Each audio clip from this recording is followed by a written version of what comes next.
Welcome back to Reality Asserts Itself. I'm Paul Jay. This is the Real News Network. We're continuing our discussion with Professor Aleksandr Buzgalin. Thanks for joining us again. In New York, I should say. Yes, in New York, yes, thank you. Professor Buzgalin teaches political economy and is director of the Center for Modern Marxist Studies at Moscow State University. Through your life, we're telling the modern history of the end of the Soviet Union and the beginnings of, I guess, a new Russia of sorts. So in 1999, Putin becomes president and begins really a new era. Putin comes from the KGB. Was he in on the, what role did he play during the arrest of Gorbachev, the rise of Yeltsin? Where is he in all this? Oh, first of all, I am not biographer of Putin, so I will not give you something interesting. I don't have any interesting information. He was working as a specialist, let's say. I don't know how to use, what word to use in English. In Russian, we have разведчик, investigator, not spy. Then when Yeltsin came to power, he was working in the administration of St. Petersburg with one of the close friends of Yeltsin, Sobchak, not Lady Sobchak, she is daughter of Sobchak, father. Then he went back to KGB, if I'm not mistaken. I never followed to the biography of Putin, and became step by step the president, I don't know, the leader, director of KGB. Now it's a federal FSB, federal system of security, something like that, yeah. So when he was nominated by Yeltsin to be a new president, it was an interesting situation. Just a few minutes before New Year, in his speech for people, Yeltsin said that I will not be more president, and I want Putin to be next president of Russia. So it was a very big sensation just before. Why did he do it? First of all, I will finish. So sorry, it was a big surprise for people when they were with champagne waiting when we'll be 12. And from 1st of December, we will move to the 1st of January, we received new president. Of course, it was elections, but more or less artificial elections. Why? No, first of all, because I think main force of Russian life, big capital, decided to change the model of political organization. In Yeltsin's period, we had the power of biggest bankers together with the owners of the biggest gas, oil, metal corporations. And they controlled political power, but it was permanent fight between these leaders of corporations. You know, it's amongst like the oligarchs. Yeah, oligarchs. Yeah, it likes in feudal epoch when barons are fighting between each other, and finally, when it's necessary to stabilize a system of accumulation of capital, they understand it's better to have one king, one Tsar, and not to have this permanent war between themselves. Yeah, they more or less divided Russia between themselves and decided during the 90s they have this asset grab. They had 10 years of the nearly 10 years of permanent redivision of the markets, of the influence, of the power, with criminal conflicts, with bloody victims, and with terrible disorder. But when primitive accumulation of capital is finishing, it's necessary to have stabilization of rules of the game. And it's necessary to have political order. And Putin became symbol of this new era, not creator, but symbol. I don't know, top representative, but not master of the game. It's a big mistake. Everybody thinks that real power in Russia belongs to Putin. No. Real power still belongs to the big capital, together with top bureaucrats who became more powerful than before. But this is one new nomenclatura, one new strata. And this strata is real master of Russian economy, Russian social and political life. And Putin is symbol. Symbol or more the conductor of a orchestra of power. I think not conductor. Not even conductor. Not even conductor. He personally can change something a little bit in the distribution of power, of distribution of, I don't know, statuses, help or not to help to redistribute a little bit wealth, but not too much. But there's a general impression, I've heard it from people who live in Russia too, that nothing big goes on without the president's office having a hand. Oh, first of all, not Putin, but administration of president. This is big difference. Administration of president is not simply group of bureaucrats. This is people who has very strong connections with business, with executive power in regions and so on. So really there is more or less informal, without exact borders, strata, again, social strata with class interest to keep this semi-bureaucratic, semi-capitalist system with a lot of elements of feudalism to keep this system. So Putin is formally elected in August of '99, but he's more or less already been handed over to him. Where are you, and how does life change? I mean, is there now more structure? There's laws, there's a system? Really, we didn't have so big changes. And for majority of Russians, nearly nothing changed. More stabilization, more, little less criminal activity. The only real change which we had in from 2000 till 2007, even from 1998 till 2007, it was growth of economy. And the main impulse for this growth was not Putin's presidency, but when Primakov became prime minister after crisis in 1998.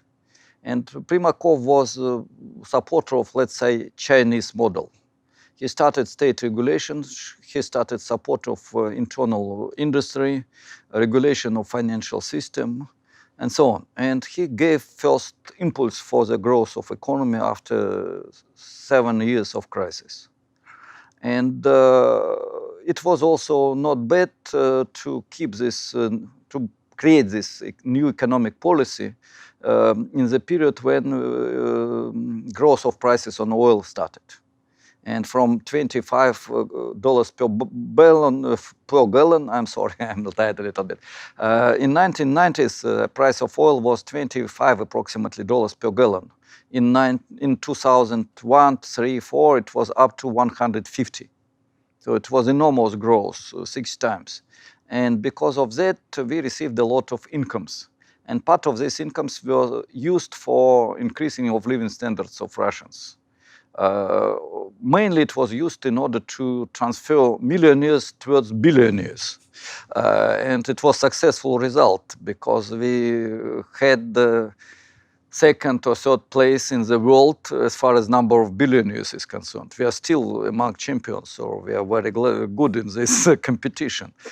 And for Russians, it was growth of incomes, not very rapid with growth of social differentiation, but still it was a positive trend based on this conjuncture. And what is the response of the oligarchs to the strengthening of a state, central state?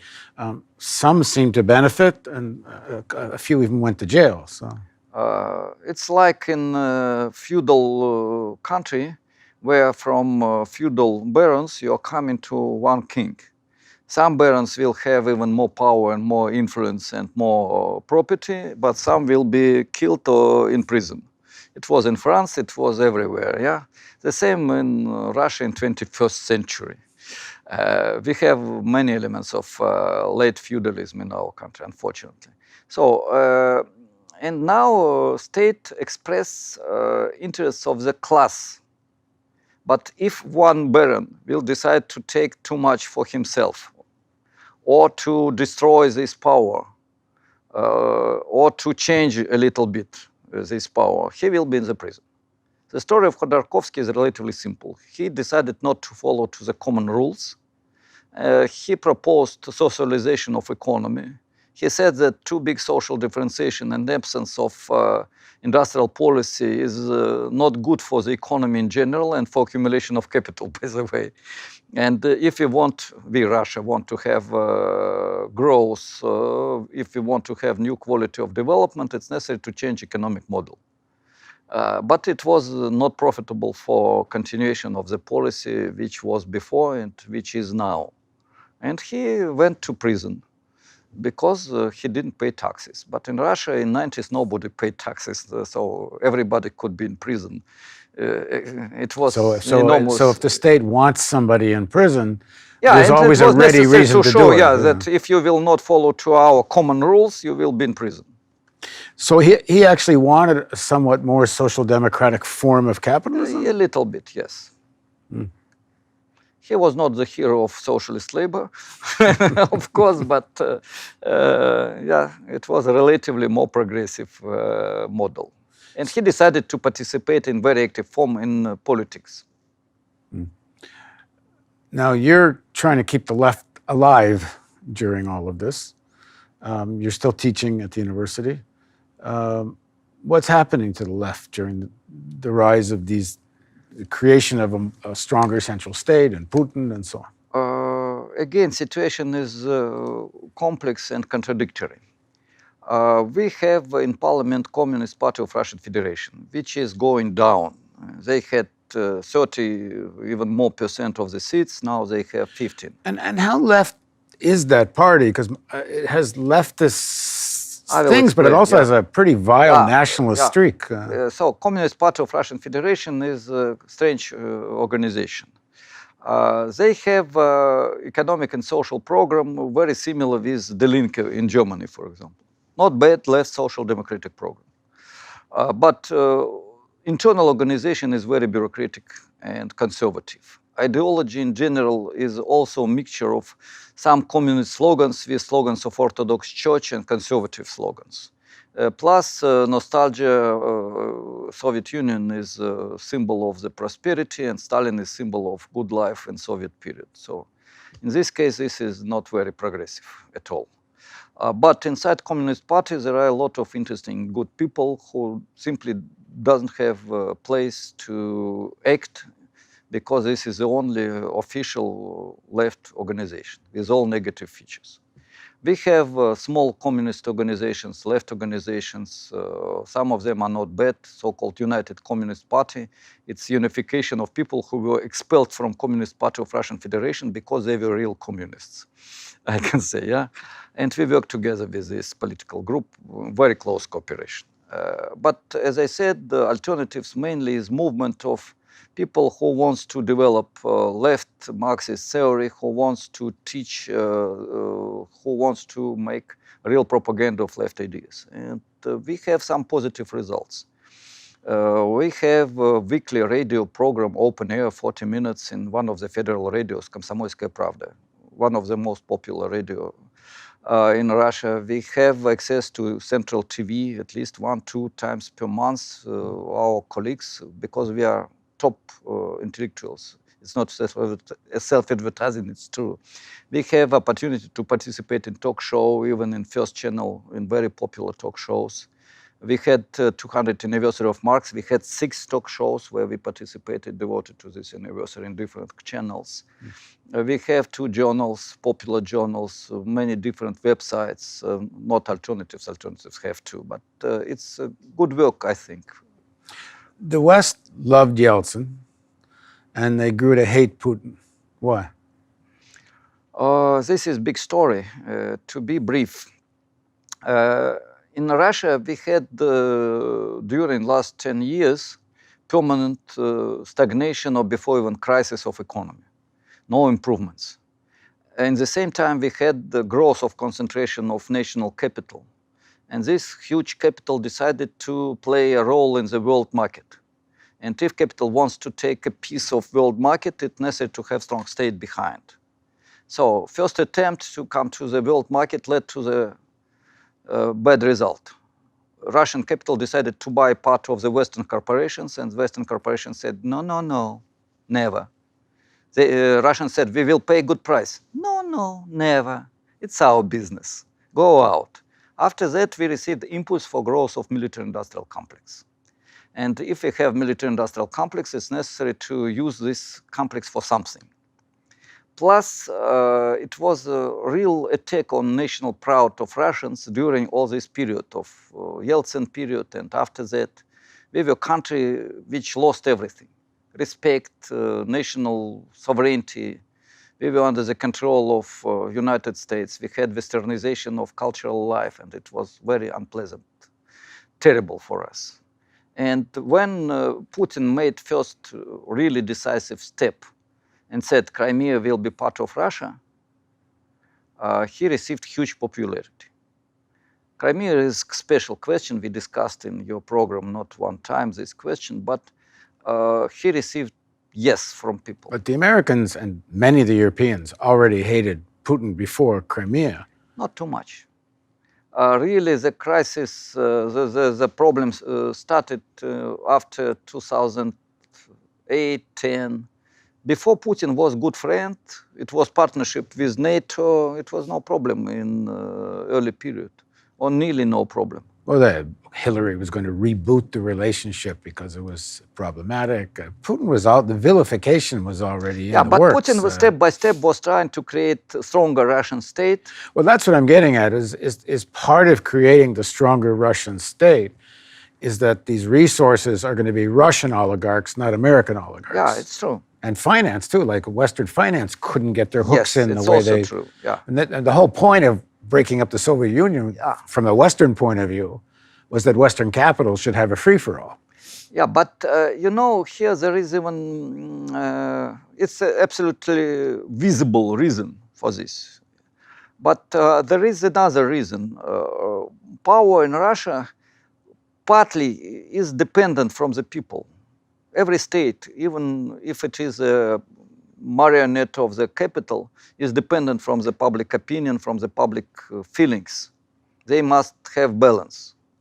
And for Russians, necessity to have self-respect became extremely important after 20 years of permanent crisis. And for Putin... It was necessary to give response to this necessity. Okay, we're going to pick this up in the next segment because this opens up the whole question of Putin and brings us kind of more up to date because we only have so much time today and clearly we could do another 35 episodes.